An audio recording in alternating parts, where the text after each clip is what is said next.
Hello and welcome you all on this YouTube channel of Learning Lab where you can learn without limits. I am Yogendra and as we discussed the previous part of 2019 history paper, and now we have to discuss the 11 marker question, that is you have to answer within 300 words. So dear students, I would like to tell you something about this section. That here because here we have to write the answer in 300 words. So here we have liberty to express ourselves. Okay, we can draw map, diagram, flowcharts.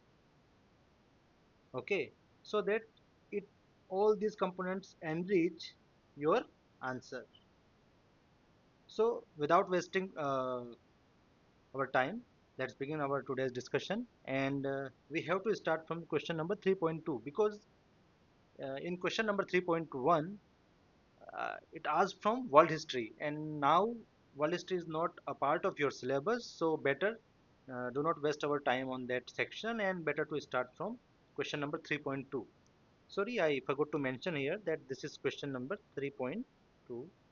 So here we can write this is 3.2. So our question is to describe the economic condition of the Harappan civilization. So, dear students, as you all know, that Harappan civilization was also known as Indus Valley Civilization. So, we have to start the answer with an introduction. And what you can write in introduction, you can mention about the Indus Valley Civilization, that it was the first urbanized civilization, and the time period was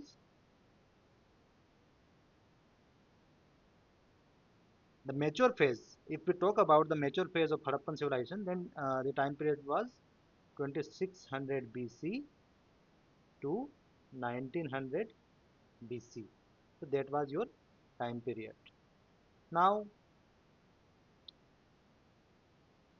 what else we can write in introduction?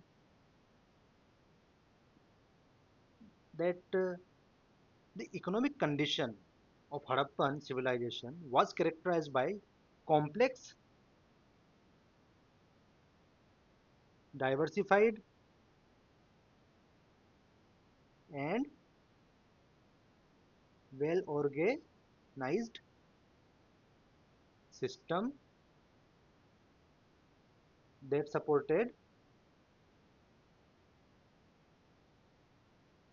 large and sophisticated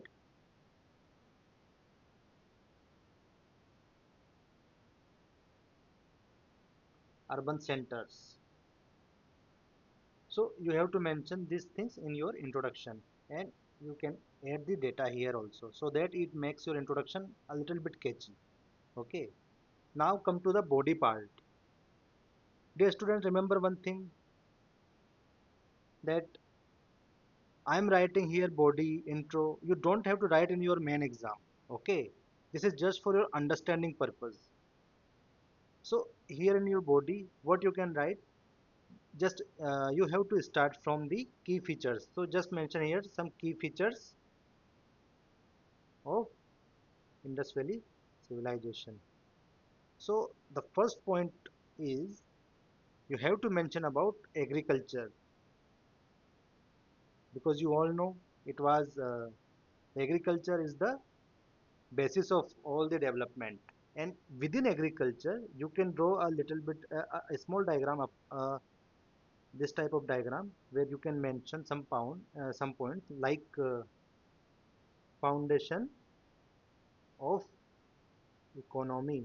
You also know, if we relate to today's economy, for example, if we talk about our beloved country India, then you know that economy is at the base. If we are doing well in, sorry, not economy, agriculture is the base. If we are doing well in agriculture, then all other sectors of the economy, they also do very well. Okay, so you have to mention this thing, that economy is the foundation, sorry, agriculture is the foundation of economy. Okay, it is a backbone. Okay, so you have to mention this thing. Then second thing is irrigation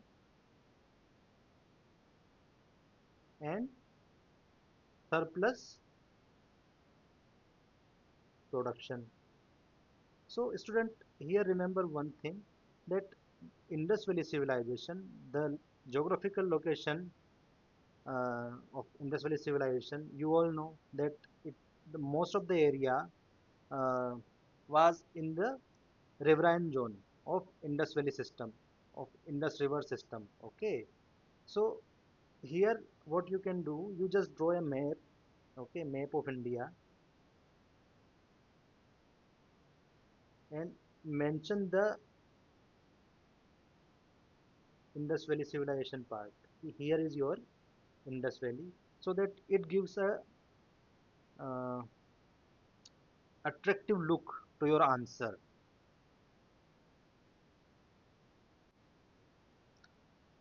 Then we have to talk about the next point within the agriculture only, that is domestication of animal.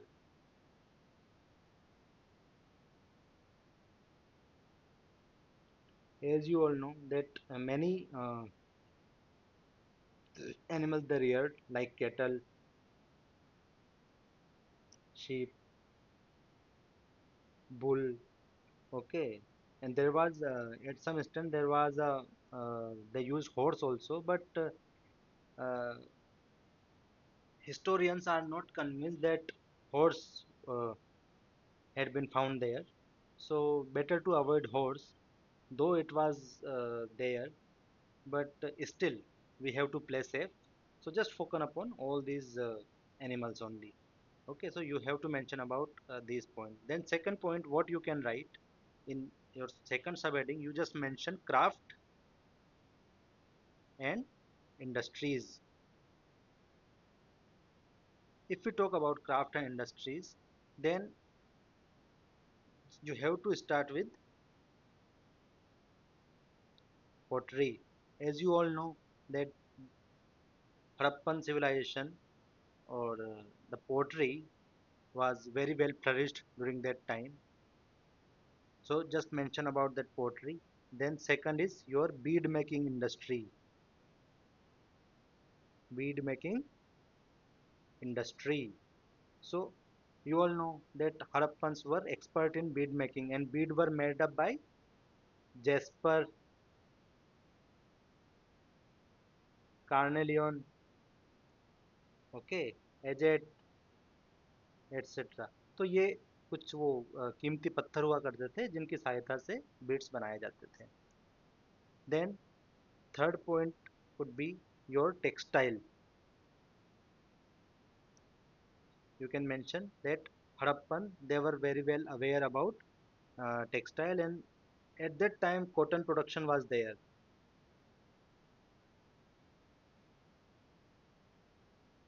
Then fourth point would be your stonework. You all know that that bearded statue, that is sculpture found in Harappa. Okay, so the masonry work and the stone work was there. Okay, and they are a good sculptor.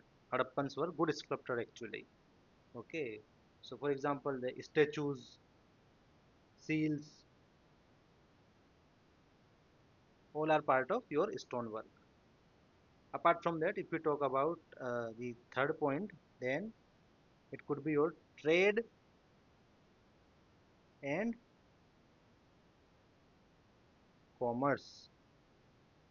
So what you can write in trade and commerce, that Harappan they engaged in both internal and external trade. If we talk about internal trade, then between cities and urban centers. So from, sorry, cities and village. So from city, what they provide, the manufactured goods, okay, like clothes, seals, etc. And from village, they get what? Grains or some raw material. So this is internal. If we talk about the external, then you all know that Harappan civilization has trade relations with some other civilization like Mesopotamia, okay, Middle East, Arabian Peninsula, etc. So here, dear student, what you can write, you have to mention all these things, okay. Then you have to give some example here as well. For example, lapis lazuli, we imported from Afghanistan.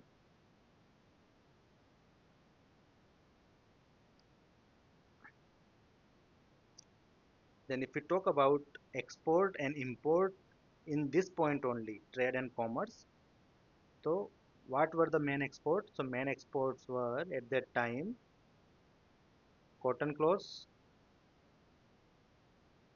beads, metalwork,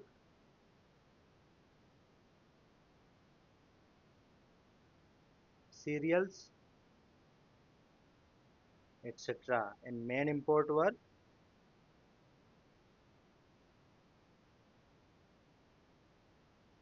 precious stone from Iran, Iraq, that part.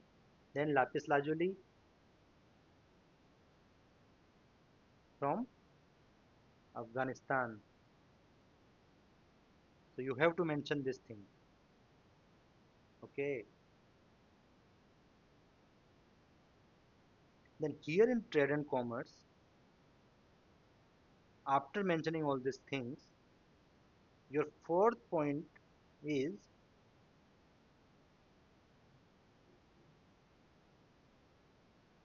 standardized weights and measures. You all know that the weights and measures uh, were standard at that time. Okay, and it because these weights were found in the other sites also, like Mesopotamia excavation. There also we found some seals and these standard weights and measures. Okay, so this shows that how economic developed, economically developed it was. Okay, means the economic system was very well organized and regulated in itself. Then fifth point is urban planning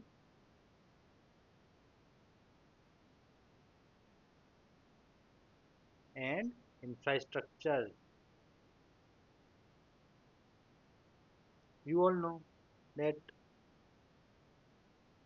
Indus Valley Civilization has very well urbanized cities. For example, Harappa, Mohenjo-daro, Dholavira, etc. So when such type of centers evolved or developed, when you have surplus in your economy. Okay, so remember here what you can mention in urban planning and infrastructure. That is your first is city planning, how city was planned, that grid pattern was there.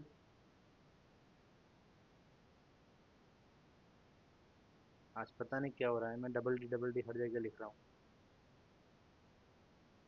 Then second is your granaries. You all know that granaries were a massive structure. Okay, so it shows the surplus and affluency. Then you have to mention about transport system. So they use bullock carts plus boats as well. So it shows how uh, it was helpful in the trading. Okay, movement of cargo from one place to another place. So you have to mention all these things. And after that, you can here give a passing reference of social and economic organization as well. Social and economic organization. So guys, just remember you have to mention all these keywords because these keywords will fetch you the marks. Okay, because examiner looks for all these keywords. So this is my humble request to you that please do not ignore all these keywords. Okay, your answer should revolve around these keywords only. So here in this point, what you can mention here,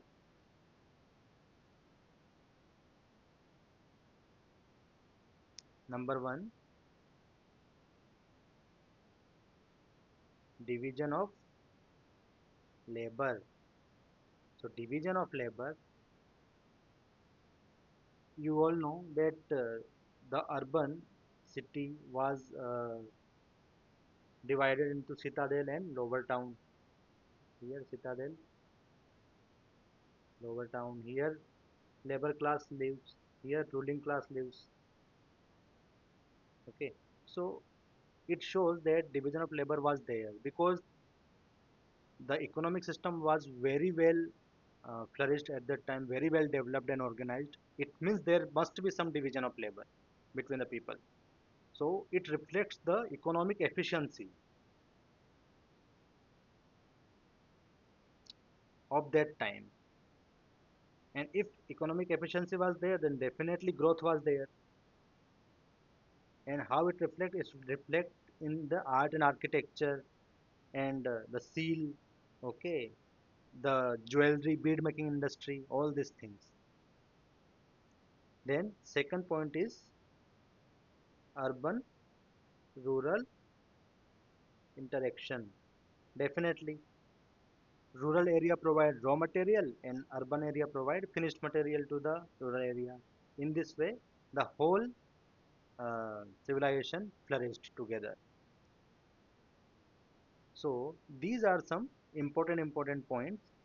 So don't forget to draw a map where you can show the Indus Valley sites, okay, and then write in this point format, draw some flowchart as I draw here, where here. Then you can write a conclusion. In conclusion, you can mention that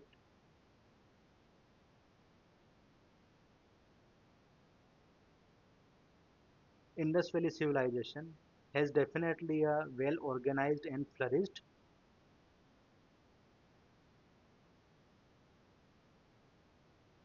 economic system, and it reflected in its well organized trade and commerce, export, etc. And it leads to the improvement in other sectors as well. For example, art and crafts and metallurgy. All these sectors were also influenced because of strong economic structure, and later on it has impact on the Indian subcontinent as well. So you have to write with the respect of Indian subcontinent. Okay, so this is the thing. Now, student, we have to discuss our next question, that is describe the development of science and technology in Gupta period. So you all know that Gupta period is known as the golden era. Okay, so here you can mention the time period as well. So roughly it is 320 AD till 550 AD. So mention these two facts in your introduction. Then if we talk about the body part, then in body you just start the key developments of science and technology in the Gupta period, and number one was mathematics. So you all know about the Aryabhatta. He wrote Aryabhatyam in 499 AD.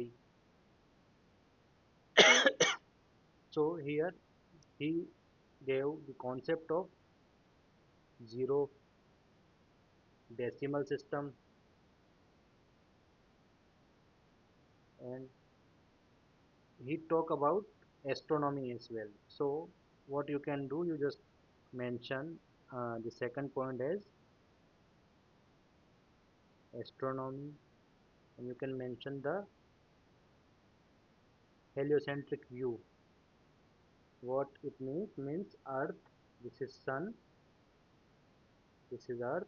So Earth revolves around the Sun. This is the heliocentrism. So he gave this view. Then he talk about eclipse as well. चंद्र ग्रहण सूर्य ग्रहण के बारे में भी बात की उन्होंने. Then if we talk about astronomy, then you have to mention Varahmihir. He gave पंच सिद्धांत का. Then third point is your astrology. Again you have to mention Varahmihir, and he wrote Brihad Jataka. Brihad Jataka. Okay. So you have to mention these points. After that, fourth point is you have to mention about metallurgy.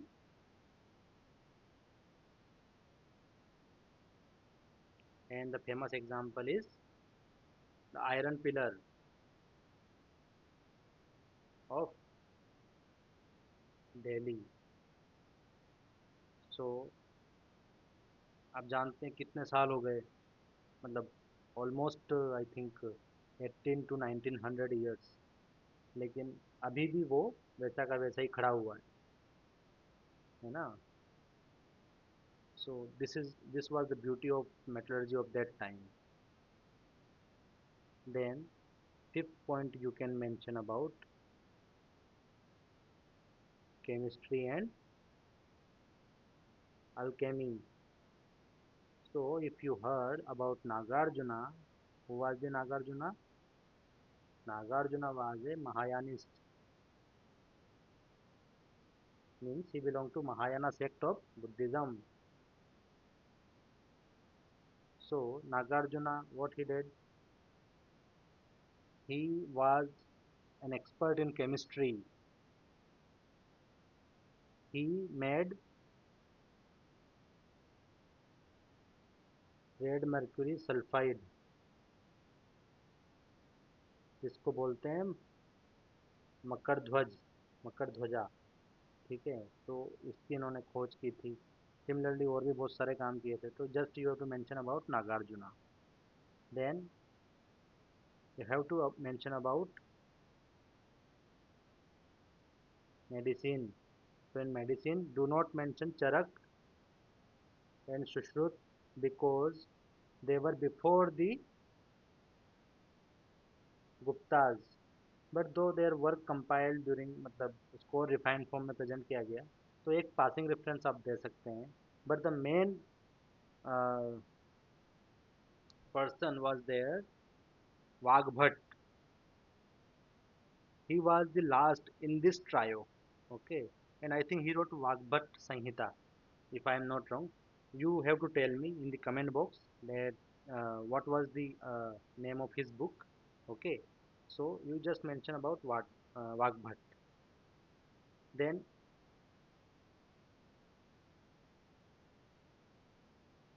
apart from these things, you can mention about temple architecture as well. For example, the Shautar temple of Devgarh. Why I am talking about temple, though temple is not the part of science and technology, because first time, okay, initially we have rock cut temples, okay, or monolithic temples, but structural temple started from this time, Nagara style encouraged, okay, and it was the first temple of that style. So it has a proper layout कि कैसे मंदिर बनेगा, कितना ऊंचा होना चाहिए, वो जो सारे उसके सिविल इंजीनियरिंग के जो पॉइंट्स होते हैं, those points were applied here. So it was a part of science and technology. Then eighth point you can mention about agriculture. Amar Kosha was in the court of Chandragupta.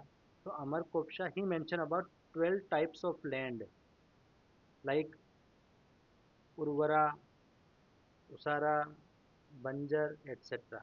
So this land required irrigation. So at that time there were construction of wells, irrigation system, etc. So you have to mention about agriculture as well. I'm sorry. So these are the main points of uh, the development in science and technology during Gupta period. So you have to mention all these points. You mentioned 8 points and intro and conclusion. So definitely out of 11 marks, easily you will get 9 to 10 marks. Okay, and you have to draw map also. Just show the uh, empire of Guptas. So it gives a flavor to your answer as well. At the end, you have to write a conclusion, and in the conclusion, what you can mention, you have to mention about the remarkable intellectual and cultural development of Guptas. For example, advancements in medicine, mathematics, metallurgy, astronomy, astrology, all these things you have to mention, and then mention the importance of all these points, and these groundwork also helpful for the future development of Indian subcontinent, and it also affect the world as well. How we can say this? Because the decimal system and zero used worldwide. Okay, so this point you have to mention.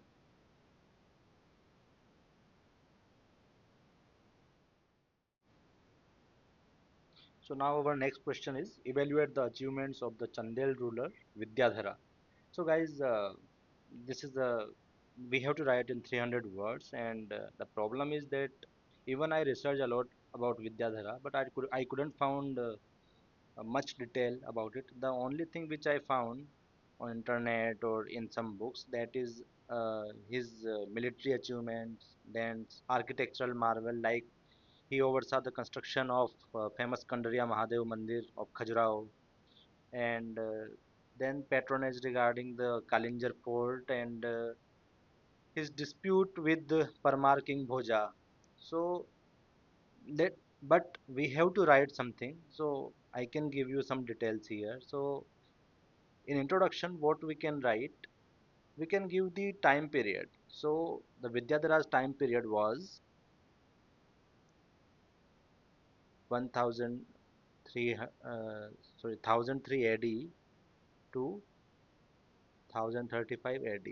And remember one thing, historians are not unanimous about this date, because some say that this was his reign started by 1007 or 1008 till 1028. Some say 1003 to 1035, because and why we are matlab, why I wrote this thing, because his wife Satyabhama,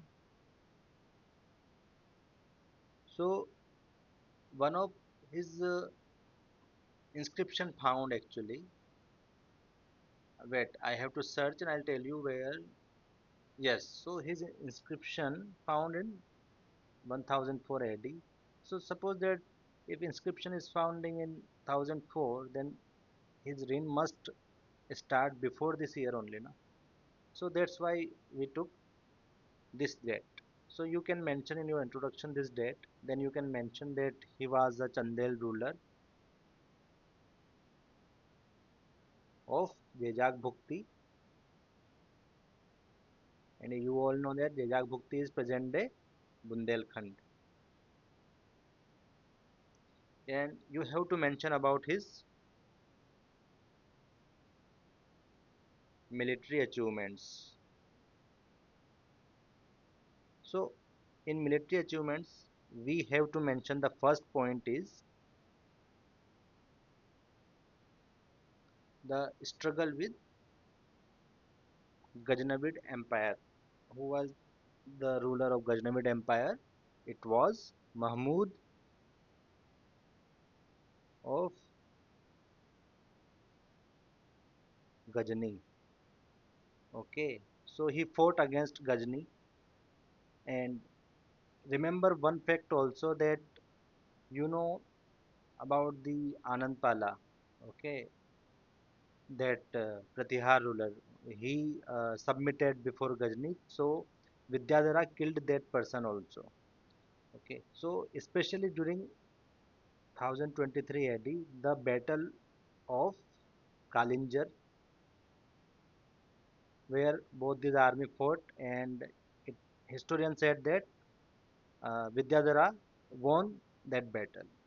Okay, so you have to mention about Ghazni. Then second thing you have to mention about strengthening Kalinjar fort. So his role was important in strengthening this fort. Okay, we all know that Kalinjar fort in medieval period was a very stronghold of these rulers. So remember this point as well.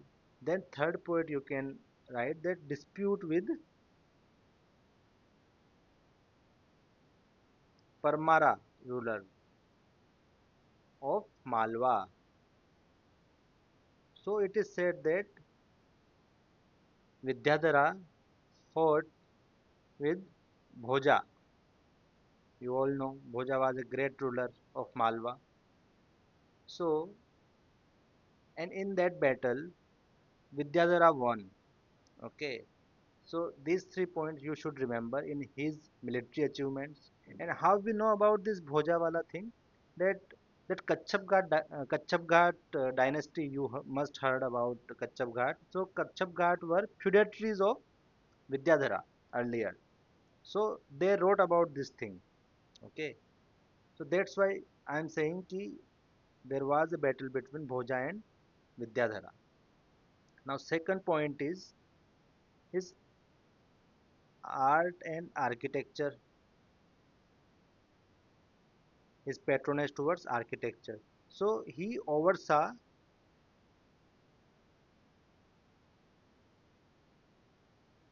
construction of Kandariya Mahadev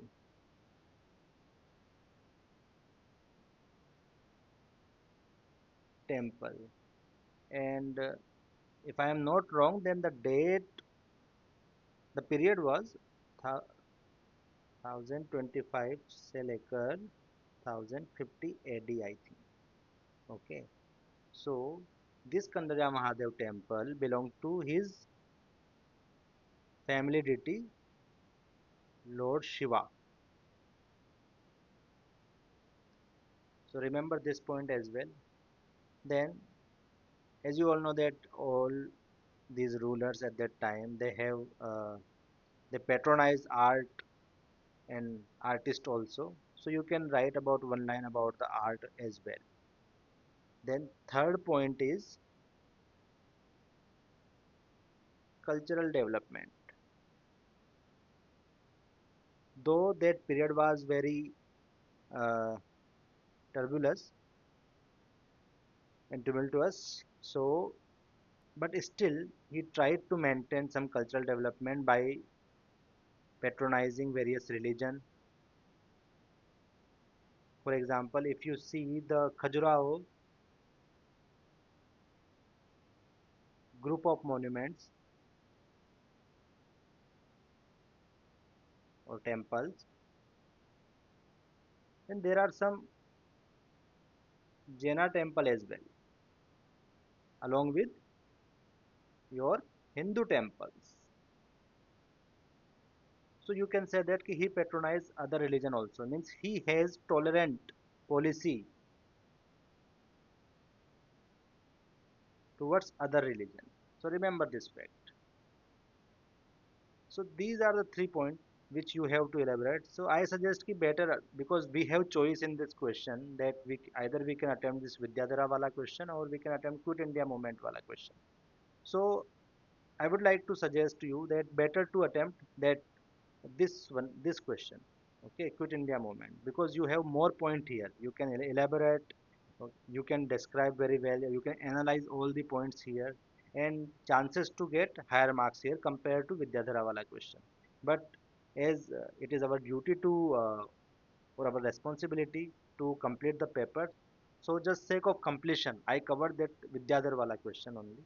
Okay, so now move on to the reasons for the launch of Quit India movement. Okay, so dear students, we have to discuss the last question of our history section, that is analyze the reasons for the launch of Quit India movement. So you all know that Quit India movement was the third great wave in our freedom for independence. You have to mention about the first two waves of freedom movement. So as you know that Indian Congress launched it on 8th of August 1942. So in introduction you can mention about date, the third great wave of freedom, and then you can start with the body. In body, what you have to mention? You have to mention first point is failure of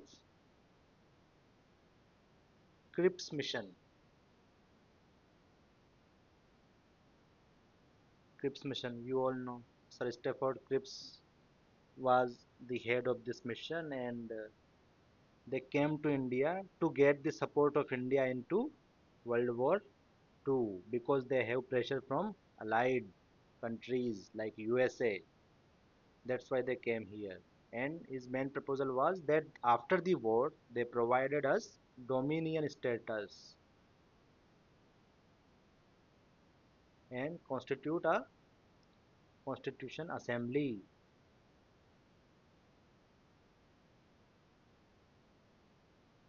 But our leaders, they did not accept this dominion status wala thing. Their demand was, we want complete freedom. Only and only if you provide us complete freedom, then we will support you in your cause of World War II. And one more point was here, that you all know that Japan was already standing on the borders of India, like in at northeast side. Japan came na, so that was the fear of Britishers. So that's why they sent immediately the Cripps mission. So that was the one point. And as I mentioned, discontent also. Ki what we wanted complete freedom, but what they want to give, they tried to give us this lollipop of dominion status and constituent assembly. Then one more thing here, the demand of Muslim League. You all know Muslim League. What Muslim League wanted? Wanted a separate Pakistan.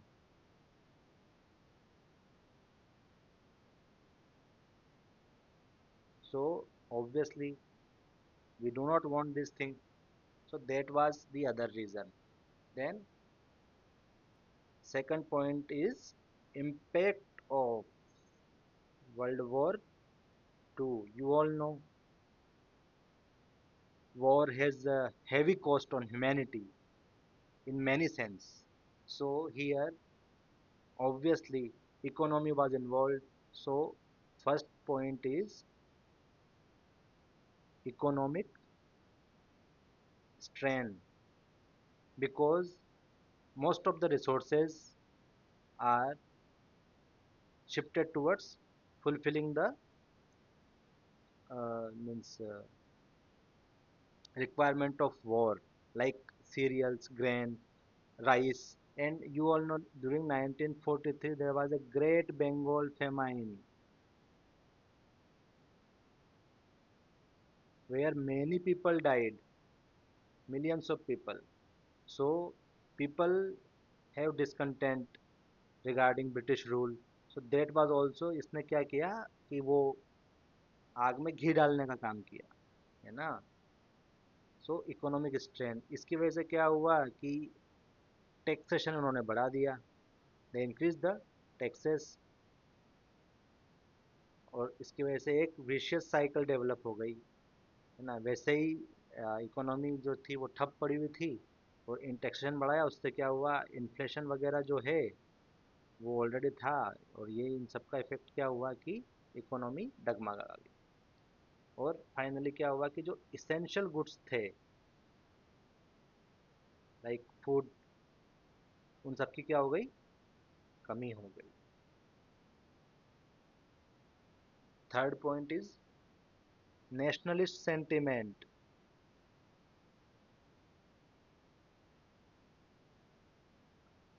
And the demand for complete independence. ये एक point है. इसमें क्या लिखेंगे हम, as we all know, in during early 1940s only there was a huge demand of complete governance, or governance by ourselves, means swaraj, complete independence. इसकी demand उठने लगी थी. तो एक डिस्कंटेंट ब्रिटिश रूल के अगेंस्ट ये था ही, है ना, कि जो प्रीवियसली ग्रेजुअल रिफॉर्म उनने किए थे वो इतने सक्सेसफुल थे नहीं. सेकंड थिंग वाज 1937 में हम सेल्फ रूल जो है उसका स्वाद चख चुके थे, है ना. तो एक वो था factor important. So you have to mention about these things. Then write about Gandhiji as well. Gandhiji's leadership. What Gandhiji wanted, he was the key proponent of this Quit India movement because he realized that this is the right time to launch a mass civil disobedience on a.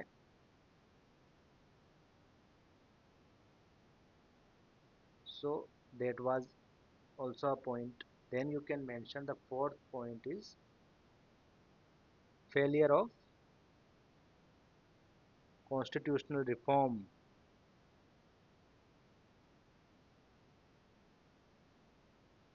That was also a point.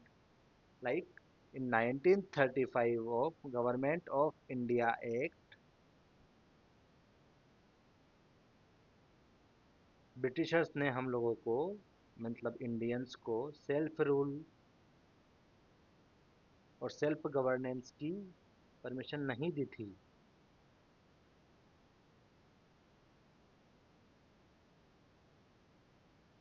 उसको उसको लेकर के भी एक discontent था हमारे अंदर.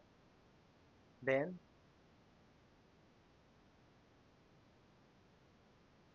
You have to mention a fifth point, that is increasing popular discontent. How? Because unemployment rose, and it has economic and social impact, because obviously war was going on and resources were very less, and similarly at the same time we were facing unemployment situation. So definitely it affect uh, your thought, your thinking pattern, everything. So discontent among masses increased. Then second point is radicalization. In radicalization you can mention that younger generation influenced by radical ideas. For example, at that time Subhash Chandra Bose,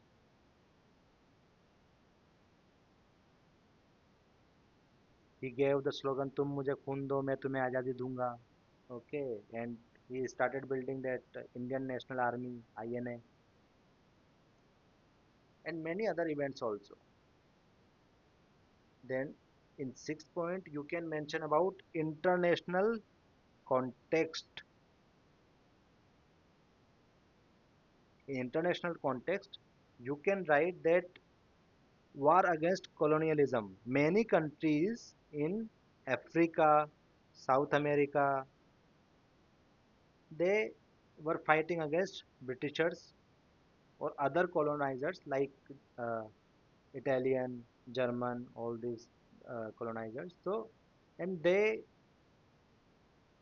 won those battles as well. So that also give us a hope that if we can unite, we can definitely defeat the mighty British power.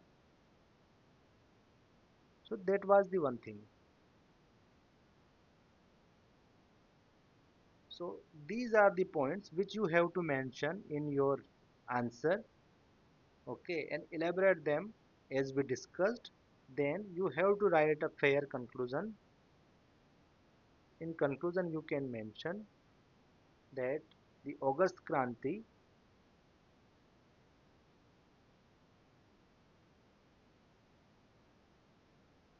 was impacted the next 5 years of British rule in India and somehow managed to give us a path of independence because you all know that कि इसके बाद के जो event हुए तो उसमें Britishers का रवैया जो था वो बहुत ही माइल्ड होता चला गया because they also realize that fact कि now it will be very difficult for us to continue our rule here.